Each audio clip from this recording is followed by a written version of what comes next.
Shalom Ibu Bapak Saudaraku, selamat pagi. Hari ini Rabu tanggal 8 April. Kembali saya dan Ibu Gembala menyapa Ibu Bapak Saudaraku dalam kasih dan mengajak kita bersama menyembah Tuhan karena Tuhan layak disembah, ditinggikan di atas segalanya. Dia sanggup menolongku sebab Dia Allahku. Dia sanggup membebaskanku. Kasih-Nya, kuasa-Nya nyata bagiku. Yesus sanggup, ku tahu Dia sanggup.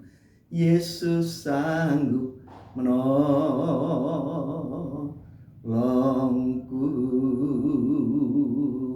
Kita berdoa. Bapa pencipta langit dan bumi yang kami sembah di dalam Tuhan Yesus, pujian tadi keluar dari dasar hati kami yang paling dalam, bahwa Engkau sanggup menolong kami ketika tidak ada lagi pertolongan dan sanggup memberkati kami. Untuk itu tolong kami di dalam mengerti kehendak-Mu melalui pembelajaran firman-Mu. Roh Kudus menolong kami untuk kami melakukan dengan segenap hati. Terpuji nama-Mu Bapa, di dalam nama Tuhan Yesus bersama kami mendengar firman Tuhan. Haleluya. Amin. Ibu Bapak Saudaraku, saya ajak Ibu Bapak Saudaraku buka firman Tuhan dari kitab 1 Samuel pasal yang ke-8. Pembacaan dimulai ayat yang ke-4 sampai ayat yang ke-9.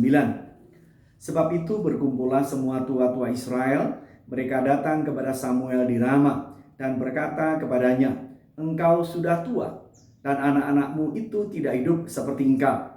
Maka angkatlah sekarang seorang raja atas kami untuk memerintah kami seperti pada segala bangsa-bangsa lain." Waktu mereka berkata, "Berikanlah kepada kami seorang raja untuk memerintah kami," perkataan itu mengesalkan Samuel. Maka berdoalah Samuel kepada Tuhan.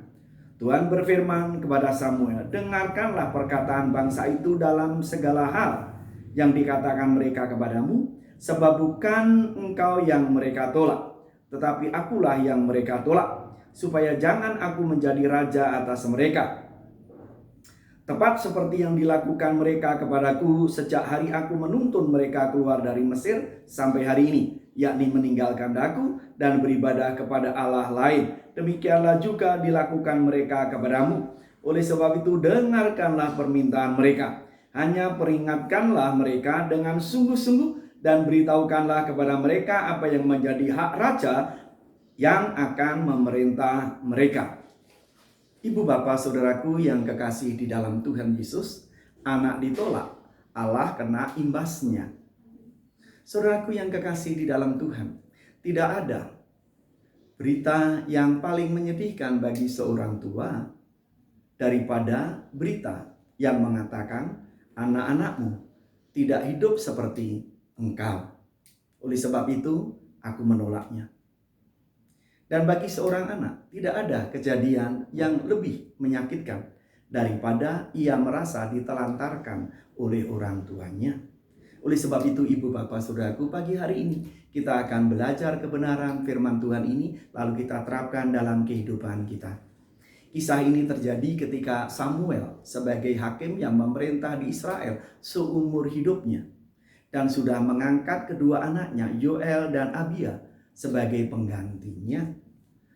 Boro-boro Ibu Bapak Saudaraku melanjutkan tugas bapaknya dengan baik dengan mengikuti jejak hidupnya, tetapi malah menodainya dengan tindakan-tindakan yang mengambil laba dan menyukai suap. Dan itu membuat bangsa Israel kecewa, jengkel dan marah.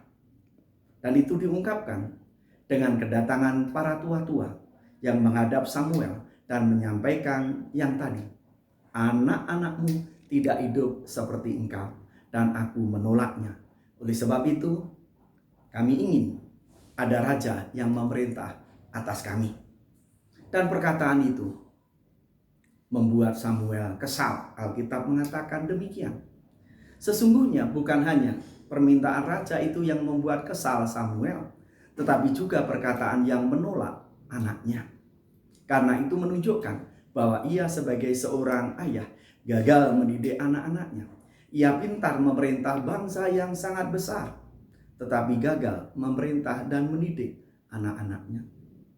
Dan itu menyakitkan sekali. Dalam kekesalannya Samuel datang kepada Allah dalam doa. Dan Allah memberikan penghiburan kepada Samuel dengan mengatakan bahwa yang mereka minta, yakni meminta raja itu, bukan hanya menolak Samuel, tetapi menolak dia. Kalimat itu tentu sedikit menghiburkan Samuel, karena bukan Samuel dan anak-anaknya yang ditolak saja, tetapi Allah juga ditolak. Tetapi kalimat itu sesungguhnya juga menegur Samuel. Gara-gara anakmu Samuel, mereka menolaknya, sekaligus aku kena imbasnya dan aku ditolak sebagai rajanya, sehingga mereka meminta raja.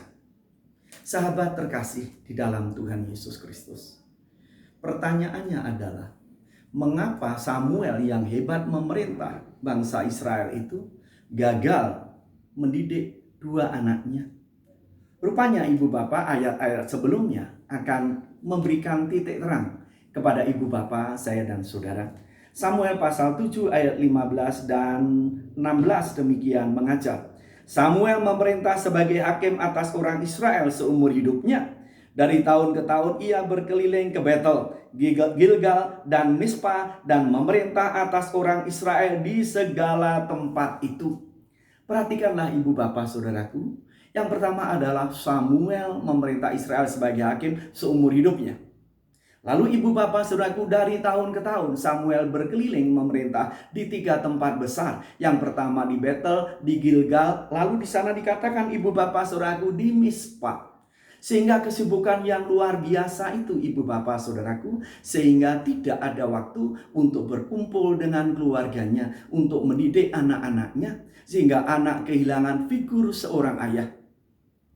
Anak-anak tidak dibesarkan dalam kasih dan didikan ayah yang mengasihi Tuhan, tetapi dibesarkan oleh lingkungannya, dibentuk oleh lingkungannya, diperlengkapi oleh lingkungannya, dan dijadikan oleh lingkungannya, di mana lingkungannya mencintai laba, di mana lingkungannya mencintai suap. Akhirnya jadilah anak-anak yang dibentuk oleh lingkungannya, seperti yang tertulis di ayat-ayat ini.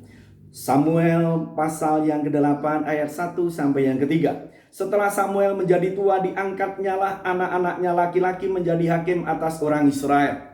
Nama anak yang sulung ialah Yoel, dan nama anaknya yang kedua ialah Abia. Keduanya menjadi hakim di Beersheba. Tetapi anak-anaknya itu tidak hidup seperti ayahnya. Mereka mengejar laba, menerima suap, dan memutarbalikkan keadilan. Ibu bapak saudaraku yang kekasih di dalam Tuhan, terbentuklah mereka oleh lingkungannya, sehingga Alkitab menuliskan anak-anak Samuel boro-boro menjadi jujur seperti Samuel, boro-boro dibentuk di dalam kasih Tuhan, tetapi lingkungannya membentuk, sehingga Alkitab mengatakan mereka mencintai laba, suka pada suap, dan akhirnya memutarbalikkan keadaan. Dan akhirnya ibu bapak saudaraku, bangsa Israel memasuki kekelaman karena mereka meminta seorang raja yang menyamakan diri mereka dengan bangsa-bangsa lain. Padahal selama ini mereka dipimpin oleh Allah yang menjadi raja mereka. Sahabatku yang terkasih di dalam Tuhan Yesus Kristus, pelajaran apa yang kita ambil? Ibu bapak saudaraku, anak-anak minta kita kasih benar. Dan anak-anak ibu bapak saudaraku menjadi sangat-sangat kecewa apabila kasih orang tuanya diwujudkan melalui hadiah, melalui pemberian, dan lain sebagainya. Karena anak-anak hanya minta kasih itu diwujudkan dengan 4 huruf, W, A, K, T, U. 5 huruf, waktu yang kita berikan untuk anak-anak. Oleh sebab itu, mari kita tarik pelajarannya. Tidak ada istilah terlambat untuk membentuk dan memperlengkapi anak-anak, dan tidak ada istilah terlambat untuk memperbaiki diri. Ibu bapak saudaraku, bukan kebetulan ketika Tuhan izinkan wabah ini melanda Indonesia, bahkan seluruh dunia, sehingga kita ibu bapak saudaraku mendengar keputusan pemerintah yang sangat baik, supaya kita tinggal di rumah, belajar di rumah, bekerja dari rumah, beribadah di rumah. Bukankah ini kesempatan yang sangat baik untuk kita para orang tua untuk memperbaharui persekutuan keluarga. Ingat, keluarga adalah lembaga yang paling penting di hadapan Allah. Sehingga sebelum ada lembaga yang lain seperti sekolah dan lain sebagainya, lembaga pertama yang dibentuk oleh Allah adalah keluarga. Keluarga adalah gereja yang terkecil. Oleh sebab itu bapak-bapak, ibu-ibu, mari kita mendengar firman Tuhan dan kita belajar. Pakai kesempatan belajar di rumah, beribadah di rumah, bekerja di rumah. Sekaligus kita bersekutu untuk memperbaiki apa yang sudah lalu. Lalu kita perbaiki mulai sekarang dengan menunjukkan kasih. Anak-anak, ibu bapak, saudaraku yang masih di bawah usia 11 tahun, peluklah, belailah, dan katakan ibu bapak, saudaraku mengasihinya. Dampingilah saat belajar. Dan apabila anak-anak sudah di atas 11 tahun, memang anak-anak cenderung tidak mau dipeluk, tidak mau dibelai. Tetapi ibu bapak, saudaraku bisa menunjukkan kasih. Dengan setiap kali ketemu dengan anak-anak, biarlah mata kita bercahaya. Tunjukkan dengan sikap bahwa kita mengasihinya. Dampingi anak-anak belajar. Dan biarlah anak-anak tahu bahwa kita selalu ada untuk anak-anak. Sehingga melaluinya nama Tuhan dipuji, dipermuliakan di atas segalanya. Sekali lagi saya ingatkan, tidak ada istilah terlambat.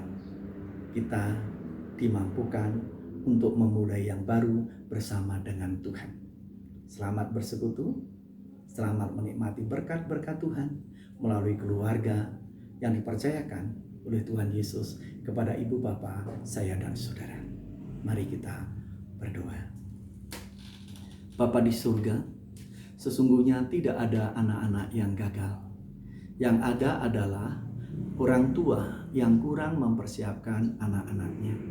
Pengampunan dari surga turun atas kami apabila yang terjadi pada anak-anak Samuel sedang terjadi pada anak-anak kami.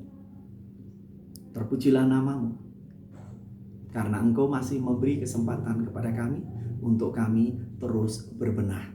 Oleh sebab itu Bapa, mari mampukan kami untuk memanfaatkan waktu yang ada.